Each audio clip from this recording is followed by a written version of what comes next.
Students, geometrical progression हम लोगों ने अभी तक अर्थमेटिक प्रोग्रेशन पढ़ा। तो उसमें हम लोगों ने उसका general term that is nth term देखा था a plus n minus one into d. और उसमें हम लोगों ने देखा था कि कोई भी सीरीज़ अर्थमेटिक कैसे होगी कि अगर second term minus first term is equal to third term minus second term is equal to fourth term minus third term, अगर ये सभी इक्वल हैं तो जो दिया हुआ प्रोग्रेशन होगा वो अर्थमेटिक में होगा। अब ज्योमेट्रिक प्रोग्रेशन जैसे मान लीजिए दिए, इसकी डेफिनेशन है a sequence a1 a2 dot dot a k plus one dot dot an is called a geometrical progression if each term is non-zero and ak plus one upon ak।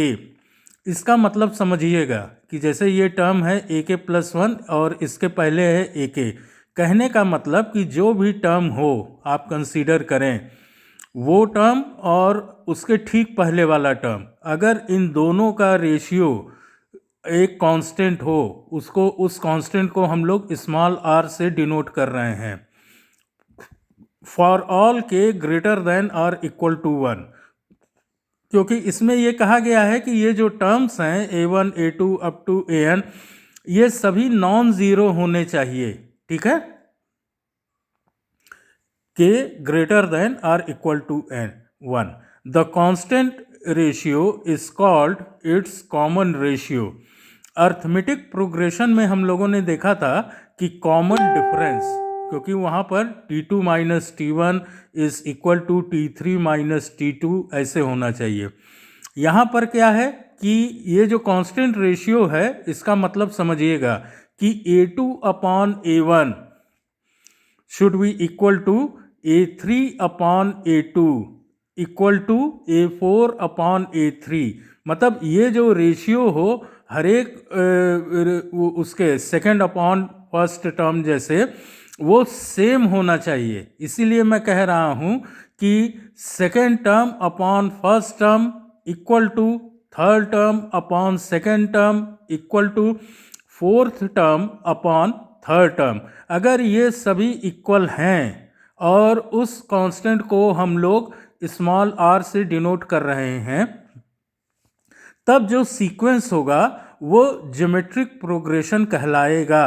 ठीक, अब एक result nth term of a GP a r square. देखिए arithmetic में हम लोग क्या करते थे, a plus d a plus two d a plus three d, ये अर्थमेटिक में हम लोग लेते थे। यहाँ पर क्या करना है, क्योंकि यहाँ पर टर्म को रेशियो में लेना है। ठीक है, तो a r square up to a r to the power n minus one. देख लीजिए इसमें भी पहला टर्म है ए, सेकेंड टर्म है ए आर, तो सेकेंड अपॉन फर्स्ट मतलब ए आर अपॉन ए क्या हो जाएगा, आर मिलेगा आपको।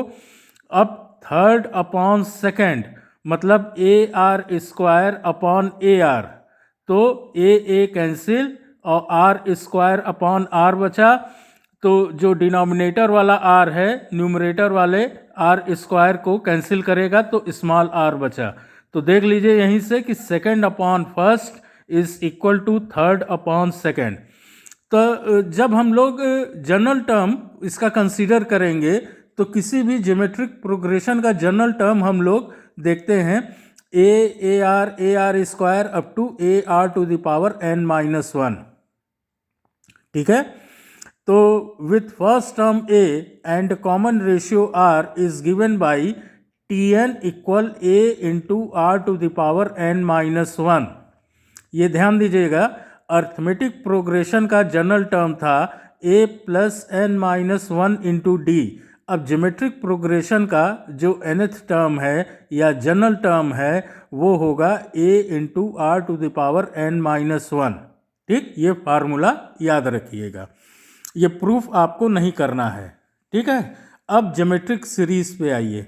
The series a plus a r plus dot dot a into r to the power n minus one plus dot dot, ये जो आगे a r to the a into r to the power n minus one plus, इसके बाद भी देखिए terms continued हैं।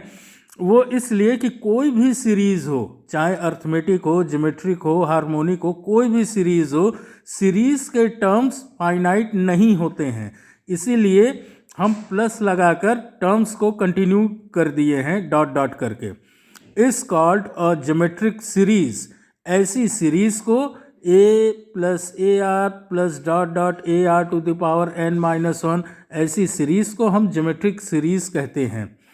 It is finite और infinite according as the corresponding GP is finite और इनफाइनाइट। अब ये सीरीज फाइनाइट होगा कब? जब हम टर्म्स को फाइनाइटली कंसीडर करें। इनफाइनाइट होगा कब? जब हम टर्म्स को इनफाइनाइटली कंसीडर करें। अब देखिए ये अगला रिजल्ट है कि nth term from the end, तो nth term from the end, इसका फार्मूला होता है L upon R to the power n minus one.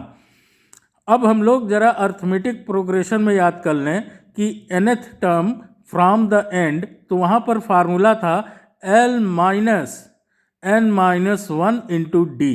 ठीक, तो ज्योमेट्रिक सीरीज में या ज्योमेट्रिक प्रोग्रेशन में nth टर्म अगर हमको लास्ट से देखना है तो उसका फार्मूला हो जाएगा L upon R to the power n minus one.